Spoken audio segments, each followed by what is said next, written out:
നമ്മൾ ഇന്ന് ഡിസ്കസ് ചെയ്യുന്നത് നമ്മുടെ PSC ബുള്ളറ്റിലെ ഫസ്റ്റ് പേജിൽ തന്നെ കൊടുത്തിട്ടുള്ള മെയ് 11 ദേശീയ സാങ്കേതിക വിദ്യാ ദിനമാണ് എന്നുള്ളതാണ്.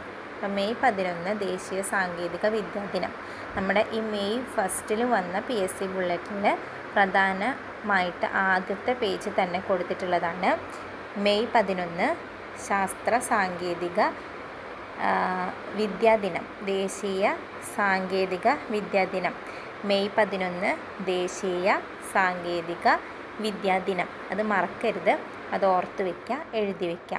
1998 മെയ് 11 ഇന്ത്യ ആണവ നിരീക്ഷണങ്ങളൊക്കെ വിജയകരമായി നടത്തിയതും ഒക്കെ.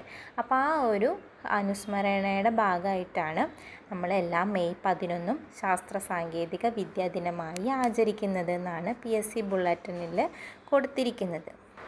അന്ന് മുതൽ ഇന്ന് വരെയുള്ള നമ്മുടെ ഇന്ത്യയിൽ ഉണ്ടായിട്ടുള്ള സാങ്കേതികമായ വളർച്ചയെ പറ്റിയിട്ടൊക്കെ ഒരു ചെറിയൊരു ആർട്ടിക്കിൾ കൊടുത്തിട്ടുണ്ട്. അപ്പം അത് കിട്ടുന്നവരത് വായിച്ച് നോക്കുക. ഇനി പറയാൻ പോകുന്നത് പ്രീവിയസ് ക്വസ്റ്റ്യനിൽ ചോദിച്ചിട്ടുള്ള ഇമ്പോർട്ടൻറ്റ് ടോപ്പിക്സ് ആണ്. ഫസ്റ്റ് ടോപ്പിക്ക് സംസ്ഥാന പുനഃസംഘടനാ കമ്മീഷൻ. സംസ്ഥാന പുനഃസംഘടനാ കമ്മീഷൻ എന്ന് പറയുമ്പോൾ നമ്മൾ ഓർത്തിരിക്കേണ്ട 2-3 കാര്യങ്ങൾ പറയാം. അതായത് സംസ്ഥാന പുനഃസംഘടനാ കമ്മീഷൻ്റെ ശുപാർശ പ്രകാരമാണ് 1953 ആന്ധ്രയും തമിഴ്നാടും ഭാഷാപരമായ സംസ്ഥാനങ്ങളായി നിലവിൽ വന്നത്.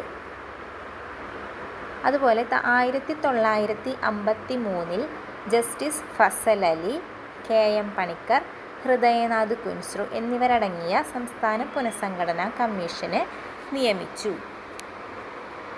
അപ്പോൾ ഈ 2 കാര്യങ്ങൾ ഓർത്തിരിക്കുക. അതുപോലെ 1956 പാസ്സാക്കിയ പുനഃസംഘടനാ നിയമപ്രകാരം 14 സംസ്ഥാനങ്ങൾക്കും 6 കേന്ദ്രഭരണ പ്രദേശങ്ങൾക്കും വേണ്ടി വ്യവസ്ഥ ചെയ്തിട്ടുണ്ട്. 14 സംസ്ഥാനങ്ങൾക്കും 6 കേന്ദ്രഭരണ പ്രദേശങ്ങൾക്കും വേണ്ടി വ്യവസ്ഥ ചെയ്തിട്ടുണ്ട് 1956 പാസ്സാക്കിയ സംസ്ഥാന പുനഃസംഘടനാ നിയമം. ആർക്കൊക്കെ പാസ്സാക്കി? 14 സംസ്ഥാനത്തിനും 6 കേന്ദ്ര പ്രദേശത്തിനും. അതുപോലെ 1953 ജസ്റ്റിസ് ഫസൽ അലി, KM പണിക്കർ, ഹൃദയനാഥ് കുൻസ്രു എന്നിവരടങ്ങിയ സംസ്ഥാന പുനഃസംഘടനാ കമ്മീഷനെ നിയമിച്ചു. സംസ്ഥാന പുനഃസംഘടനാ കമ്മീഷൻ്റെ ശുപാർശ പ്രകാരം 1953 ആന്ധ്രയും തമിഴ്നാടും ഭാഷാപരമായ സംസ്ഥാനങ്ങളായി നിലവിൽ വന്നു. അപ്പം ഈ 3 കാര്യങ്ങൾ സംസ്ഥാന പുനഃസംഘടനാ കമ്മീഷൻ്റെ നോട്ട് ചെയ്ത് വയ്ക്കാം. അതുപോലെ മാച്ച് ദ ഫോളോയിങ് ആണ്. അപ്പോൾ താഴെ കൊടുത്തിരിക്കുന്നവയെ ശരിയായ രീതിയിൽ ചേർത്ത് വെക്കാനാണ് പറയുന്നത്. അപ്പോൾ ഞാനിപ്പോൾ അത് ചോദ്യം വായിക്കുന്നില്ല, ജസ്റ്റ് ആൻസർ മാത്രം. അപ്പോൾ നിങ്ങൾക്കത് നോട്ട് ചെയ്യാൻ എളുപ്പമുണ്ടാകും. കോൺഗ്രസ് സോഷ്യലിസ്റ്റ് പാർട്ടി എന്ന് പറയുമ്പോൾ നമുക്ക് ആദ്യം ഓർമ്മ വരേണ്ട ഒരാളാണ് ജയപ്രകാശ് നാരായണൻ, 1934. അപ്പോൾ ഇതിൽ കൊടുത്തിരിക്കുന്ന ഇത് വെച്ചാണ് ഞാൻ പറയുന്നത്. അപ്പോൾ Congress Socialist Party Jayaprakash Narayanan 1934, 1934 Jayaprakash Narayanan Congress Socialist Party. അത് മനസ്സിൽ ഉറപ്പിക്കാം. Congress Socialist Party Jayaprakash Narayanan 1934. Okay അല്ലേ? ഫോർവേഡ് ബ്ലോക്ക് എന്ന് പറഞ്ഞിട്ടുണ്ടെങ്കിൽ Subhash Chandrabose 1939. Forward Bloc Subhash Chandrabose 1939. Forward Bloc അതായത് സുഭാഷ് ചന്ദ്രബോസിൻ്റെ ഒരു പാർട്ടിയാണ് ഫൗണ്ട് ബൈ സുഭാഷ് ചന്ദ്രബോസ്.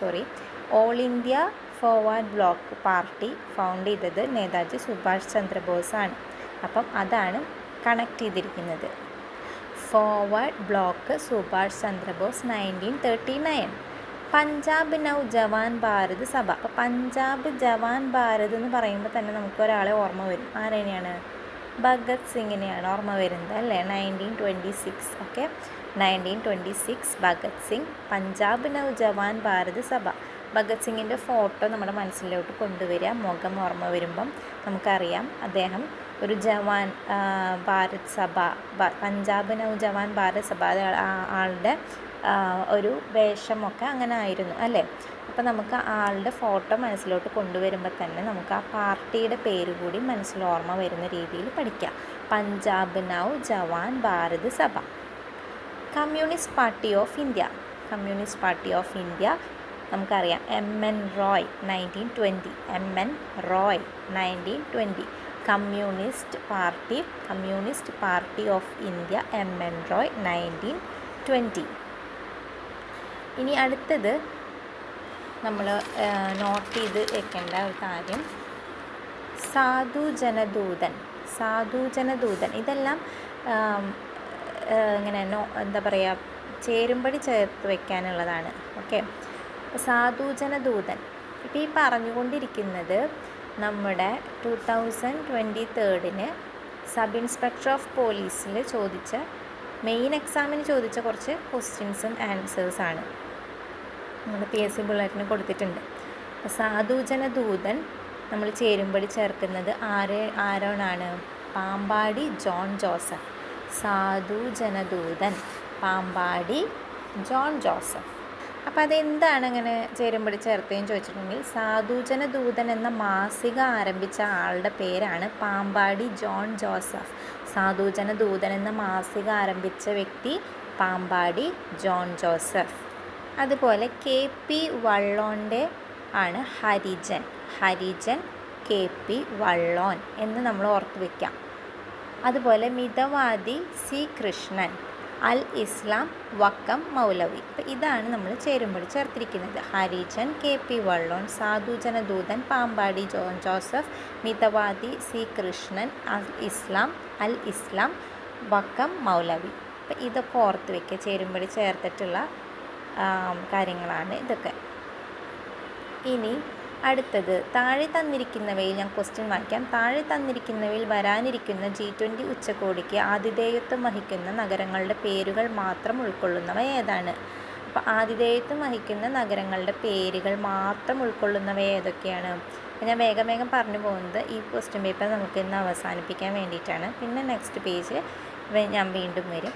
അപ്പം നമുക്ക് സംസാരിക്കാം. അപ്പോൾ ഇത് പറയുന്നത് താഴെ തന്നിരിക്കുന്നവയിൽ വരാനിരിക്കുന്ന G20 ഉച്ചകോടിക്ക് ആതിഥേയത്വം വഹിക്കുന്ന നഗരങ്ങളുടെ പേര്. അപ്പോൾ ഏതൊക്കെയാണ് ആതിഥേയത്വം വഹിക്കുന്നത്? കൊൽക്കത്ത, മുംബൈ, കുമരകം, കൊച്ചി. കൊൽക്കത്ത, മുംബൈ, കുമരകം, കൊച്ചി. ഈ 4 നഗരങ്ങളാണ് G20 ഉച്ചകോടിക്ക് ആതിഥേയത്വം വഹിക്കുന്ന നഗരങ്ങൾ. കൊൽക്കത്ത, മുംബൈ, കുമരകം, കൊച്ചി. കൊൽക്കത്ത, മുംബൈ, കുമരകം, കൊച്ചി.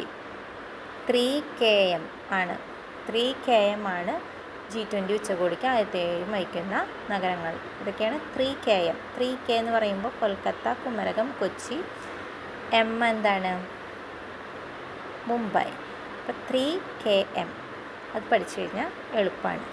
അപ്പോൾ ഇനി പറയുന്ന ക്വസ്റ്റ്യൻ താഴെ തന്നിരിക്കുന്ന തെറ്റായ പ്രസ്താവന തിരിച്ചറിയുകയാണ്. അതിൽ ശരിയായ പ്രസ്താവനകൾ മാത്രം ഞാൻ പറയാം. അപ്പോൾ അത് നോട്ട് ചെയ്യുക. അർജൻറ്റീനയിലെ പുൽമേടുകളാണ് പമ്പകൾ. അർജൻറ്റീനയിലെ പുൽമേടുകൾ വിളിക്കുന്ന പേര് പമ്പകളാണ്. പമ്പകൾ. അർജൻറ്റീനയിലെ പുൽമേടുകൾ പമ്പകൾ. സിറോക്കോ ഇറ്റലിയിൽ രക്തമഴയുണ്ടാക്കുന്നു. അപ്പോൾ ഇതൊക്കെ നോട്ട് ചെയ്ത് വെക്കുക. PSC ബുള്ളറ്റിൽ പറഞ്ഞിട്ടുള്ള കാര്യങ്ങളാണ്. തെറ്റായ പ്രസ്താവന തിരിച്ചറിയാനാണ് പറഞ്ഞിരിക്കുന്നത്. അപ്പോൾ നമുക്ക് ശരിയായത് പഠിച്ചു പോയാൽ മതി, തെറ്റായത് പഠിക്കണ്ട. സിറോക്കോ ഇറ്റലിയിൽ രക്തമഴയാണ് ഉണ്ടാക്കുന്നത്. അർജൻറ്റീനയിലെ പുൽമേടുകളുടെ പേരെന്താണ്? പമ്പകൾ. അർജൻറ്റീനയിലെ പുൽമേടുകൾ പമ്പകൾ. സിറോക്കോ എവിടെയാണ് രക്തമഴ ഉണ്ടാക്കുന്നത്? ഇറ്റലിയിലാണ് രക്തമഴ ഉണ്ടാക്കുന്നത്. ഓക്കെ, താഴെ പറയുന്നവയിൽ ഏതാണ് ഒരു ഓപ്പൺ സോഴ്സ് GIS സോഫ്റ്റ്വെയർ? ഇപ്പോൾ GIS സോഫ്റ്റ്വെയർ താഴെ പറയുന്നവയിൽ ഏതാണെന്ന് ചോദിച്ചേക്കണം. അപ്പോൾ താഴെ പറയുന്നവ ശരിക്കും QGIS, ARCGIS, സാഗ,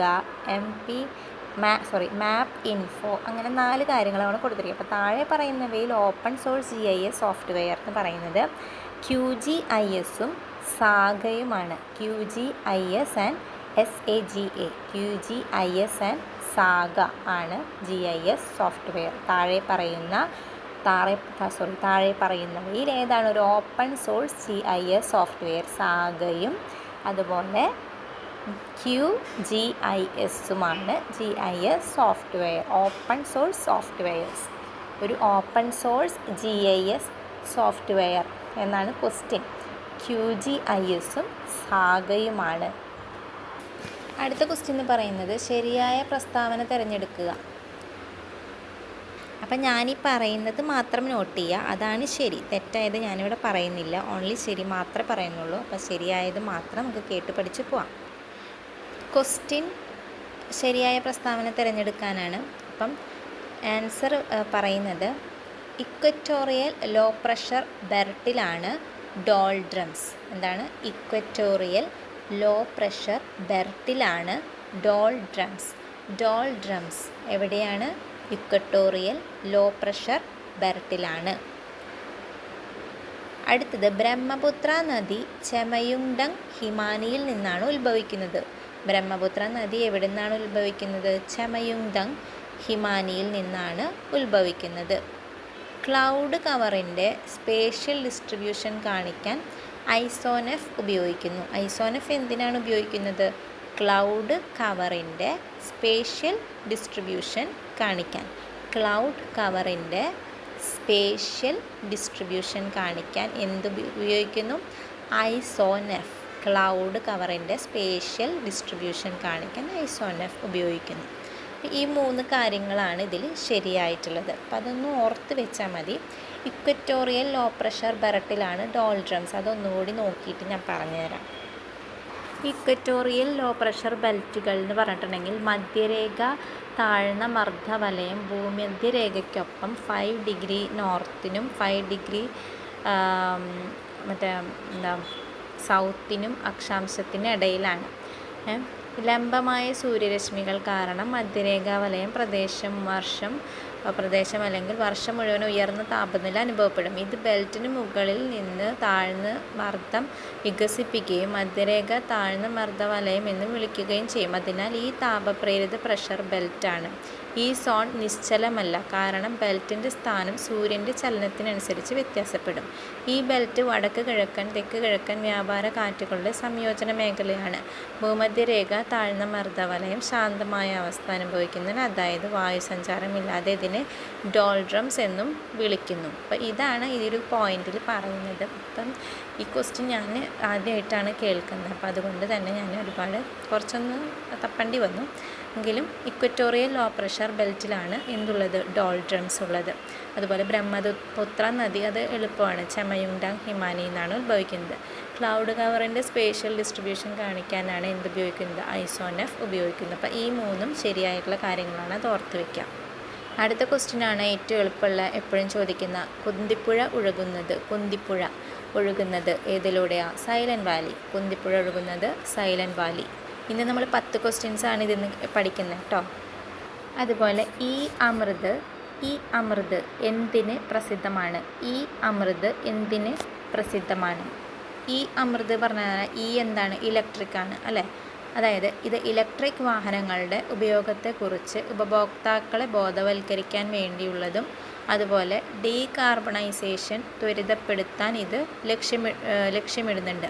ഡീകാർബണൈസേഷൻ ത്വരിതപ്പെടുത്താനും പിന്നെ അതുപോലെ ഇത് ഇലക്ട്രിക് വാഹനങ്ങളുടെ ഉപയോഗത്തെക്കുറിച്ച് ഉപഭോക്താക്കളെ ബോധവൽക്കരിക്കാനുള്ളതാണ് ഈ അമൃത് എന്നുള്ള കാര്യം. അടുത്ത ക്വസ്റ്റ്യൻ എന്ന് പറയുന്നത് ഭരണഘടനാ അസംബ്ലി രൂപീകരിച്ചത് എന്തിൻ്റെ നിർദ്ദേശങ്ങളും വ്യവസ്ഥകളും അനുസരിച്ചാണ്? ഭരണഘടനാ അസംബ്ലി രൂപീകരിച്ചത് എന്തിൻ്റെ വ്യവസ്ഥകളും നിർദ്ദേശങ്ങളും അനുസരിച്ചാണ്? ക്യാബിനറ്റ് മിഷൻ പ്ലാൻ 1946 അനുസരിച്ചാണ് ഭരണഘടനാ അസംബ്ലി രൂപീകരിച്ചത്. എന്തിൻ്റെ? ക്യാബിനറ്റ് മിഷൻ പ്ലാൻ 1946ൻ്റെ വ്യവസ്ഥകളും നിർദ്ദേശങ്ങളും അനുസരിച്ചാണ് ഭരണഘടനാ അസംബ്ലി രൂപീകരിച്ചത്. ക്യാബിനറ്റ് മിഷൻ പ്ലാൻ്റെ 1946 എന്നാണ് വർഷം. അതിൻ്റെ വ്യവസ്ഥകളും നിർദ്ദേശങ്ങളും അനുസരിച്ചാണ്. അപ്പം ഇതുവരെ പറഞ്ഞത് എന്തൊക്കെ നമ്മൾ പറഞ്ഞു എന്നൊന്നും കൂടി നോക്കാം. അപ്പോൾ ഇന്ത്യയിലെ ഈ സംസ്ഥാന പുനഃസംഘടനാ കമ്മീഷൻ പറഞ്ഞു 1953 ആന്ധ്രയും തമിഴ്നാടും ഭാഷാപരമായ സംസ്ഥാനങ്ങളായി. പിന്നെ 53 ജസ്റ്റിസ് ഫസൽ അലി, അതുപോലെ കുൻസ്രു, KM പണിക്കർ എന്നിവരടങ്ങിയ സംസ്ഥാന പുനഃസംഘടനാ കമ്മീഷനെ നിയമിച്ചു. 56 പാസാക്കിയ പുനഃസംഘടനാ നിയമം 14 സംസ്ഥാനങ്ങൾക്കും 6 കേന്ദ്രഭരണ പ്രദേശങ്ങൾക്കും വേണ്ടി വ്യവസ്ഥ ചെയ്തു. നെക്സ്റ്റ് പറയുന്നത് നമ്മൾ ചേരുംപടി ചേർക്കുന്നത് പറഞ്ഞു.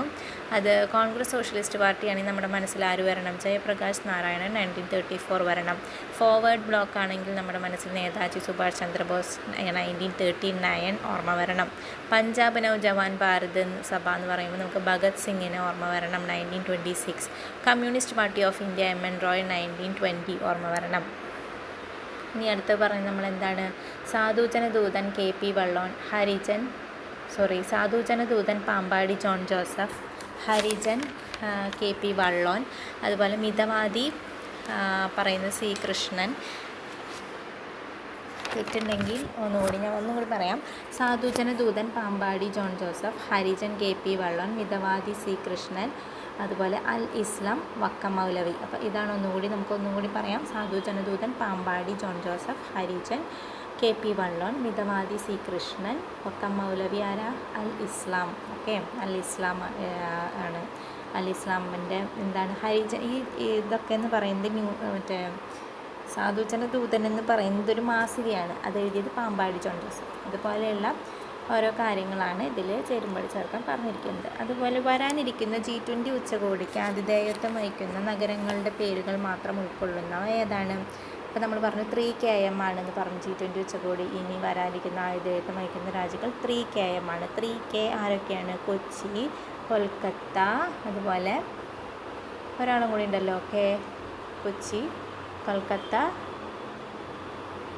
കുമരകം, കൊൽക്കത്ത, കൊച്ചി. ആരാ? മുംബൈ. അപ്പം ഈ ഒരു കാര്യങ്ങൾ 4 നഗരങ്ങൾ ഓർത്ത് വയ്ക്കുക. അതുപോലെ അടുത്ത ക്വസ്റ്റ്യൻ അല്ല, കുറച്ച് ഇമ്പോർട്ടൻറ്റ് പോയിൻറ്റ്സ്. അർജൻറ്റീനയിലെ പുൽമേടുകളുടെ പേരെന്താണ്? പമ്പകൾ. അതുപോലെ എന്താണ് രക്തമഴ പെയ്യിക്കുന്നത് ഇറ്റലിയിൽ? സിറോക്കോകളാണ്. അപ്പം അതൊക്കെ ഓർത്ത് വയ്ക്കുക. പിന്നെ ഒരു ഓപ്പൺ സോഫ്റ്റ് GIS സോഫ്റ്റ്വെയറുകൾ ഏതൊക്കെയാണ്? QGIS-ഉം അതുപോലെ സാഗയുമാണ്. പിന്നെ നമ്മൾ പറഞ്ഞത് കുറച്ച് പ്രസ്താവനകൾ ശരിയായ കാര്യങ്ങളാണ്. ഇക്വറ്റോറിയൽ ലോ പ്രഷർ ബെൽറ്റിലാണ് ഈ ഡോൾഡ്രംസ് ഉള്ളത്. ബ്രഹ്മപുത്ര നദി ചമയുങ് ഹിമാനിയിൽ നിന്നാണ് ഉത്ഭവിക്കുന്നത്. അതുപോലെ ക്ലൗഡ് കവറിൻ്റെ സ്പേഷ്യൽ ഡിസ്ട്രിബ്യൂഷൻ സ്പേഷ്യസ് കാണിക്കാൻ ഐസോനഫ് ഉപയോഗിക്കുന്നുണ്ട്. അതുപോലെ കുന്തിപ്പുഴ ഒഴുകുന്നത് സൈലൻറ്റ് വാലിയിലൂടെയാണ്. പിന്നെ നമ്മൾ പറഞ്ഞത് ഈ അമൃത് എന്നുള്ളത് ഇലക്ട്രിക് വാഹനങ്ങളുടെ ഉപയോഗങ്ങളെക്കുറിച്ച് ഉപഭോക്താക്കളെ ബോധവൽക്കരിക്കാനും അതുപോലെ ഡീകാർബണൈസേഷൻ ത്വരിതപ്പെടുത്തുവാനും വേണ്ടിയിട്ടാണ് ലക്ഷ്യമിടുന്നത്. ഭരണഘടനാ അസംബ്ലി രൂപീകരിച്ചത് ഡേഷിൻ്റെ നിർദ്ദേശമനുസരിച്ചാണ്. ഏതിൻ്റെ? ക്യാബിനറ്റ് മിഷൻ്റെ 1946 ക്യാബിനറ്റ് മിഷൻ പ്ലാനിൻ്റെ വ്യവസ്ഥകളും നിർദ്ദേശങ്ങളും അനുസരിച്ചാണ്. അപ്പോൾ ഇത്രയും 10 ക്വസ്റ്റ്യൻസ് നമ്മളിവിടെ പറഞ്ഞു. പിന്നെ നമ്മളിതിൽ ഫസ്റ്റ് പറഞ്ഞൊരു കാര്യം, നമ്മുടെ PSC ബുള്ളറ്റിനിൽ ഫസ്റ്റ് കൊടുത്തിരിക്കുന്ന ഇന്ത്യൻ ശാസ്ത്ര സാങ്കേതിക രംഗം കുതിപ്പും കിതപ്പും ആർട്ടിക്കിൾ വായിക്കാൻ പറ്റുമെങ്കിൽ എല്ലാവരും വായിച്ചു നോക്കുക.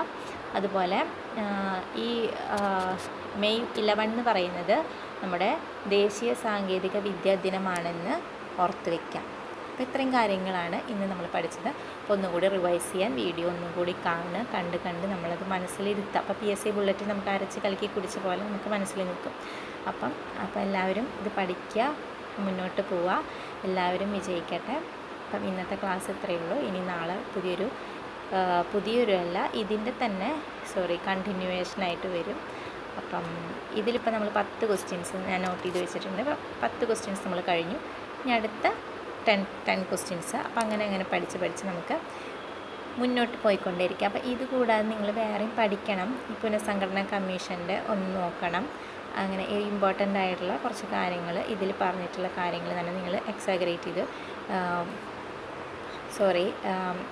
ഒരുപാട് മിസ്റ്റേക്സ് വരുന്നുണ്ട് അപ്പം പറയുന്നതിൽ. അപ്പം ഇതിലൊക്കെ ക്ഷമിക്കാം. അപ്പം ഞാൻ പറഞ്ഞു വന്നത് എന്താണെന്ന് വെച്ചിട്ടുണ്ടെങ്കിൽ ഇതിൽ കൊടുത്തിരിക്കുന്ന ഓരോ ടോപ്പിക് ഉണ്ടല്ലോ, ആ ടോപ്പിക്കൊക്കെ നിങ്ങൾ പോയിട്ട് എവിടെ നിന്നൊക്കെ കിട്ടുമെന്ന് വെച്ചാൽ എവിടെ നിന്നെങ്കിലുമൊക്കെ നമ്മൾ കുറേ ബുക്കുകൾ ഇപ്പോൾ റെഫർ ചെയ്യാനുണ്ട്, നമ്മുടെ റാങ്ക് ഫയൽസ് ഉണ്ട്. അപ്പോൾ അതിലൊക്കെ കാണും. ഇപ്പോൾ ഈ പോയിന്റുകൾ നോട്ട് ചെയ്തിട്ട് ഇത് വരുന്ന രീതിയിലൊക്കെ ഒന്ന് നോക്കിയിട്ട് പഠിക്കാം. അപ്പോൾ നമുക്ക് എളുപ്പം അത് വേഗം മനസ്സിലിരിക്കും ചെയ്യും. അപ്പം ഞാനിതിൽ പുതിയ കുറച്ച് കാര്യങ്ങൾ പഠിച്ചു. അതായത് OpenGIS എനിക്കറിയുന്നുണ്ടായിരുന്നില്ല. ഓപ്പൺ സോഴ്സ് GIS സോഫ്റ്റ്വെയർ അത് QGIS സാഗയാണെന്ന് മനസ്സിലാക്കി. അതുപോലെ കുറച്ച് കാര്യങ്ങൾ എനിക്കറിയാത്തത് G20ക്ക് അദ്ദേഹത്തെ വഹിക്കുന്ന നമ്മളൊരു ഷോർട്ട് കട്ടായിട്ട് ഞാൻ പറഞ്ഞത് എന്തായിരുന്നു 3K. അപ്പോൾ 3K ആരൊക്കെയാണെന്ന് ആലോചിച്ചാൽ മതി. കൊൽക്കത്ത, കുമരകം, കൊച്ചി. എന്താണ്? മുംബൈ. അപ്പം അത് എളുപ്പമായില്ലേ, ഈസി ആയില്ലേ. അപ്പോൾ അതുപോലെയൊക്കെ ആലോചിച്ച് പഠിച്ചാൽ മതി. അപ്പോൾ എല്ലാവർക്കും വിജയാശംസകൾ. ഇന്നത്തെ വീഡിയോ അവസാനിച്ചു. പിന്നെ നാളെ വീഡിയോ ഇടാം കേട്ടോ. 10 ക്വസ്റ്റ്യൻസ് ആയിട്ട് നാളെ വരാം. ഓക്കെ. അപ്പോൾ PSC ബുള്ളറ്റിൻ നമുക്കിത് കംപ്ലീറ്റ് ചെയ്തിട്ട് നമുക്ക് ലക്ഷ്യത്തിലേക്ക് എത്തണം. ഓക്കെ.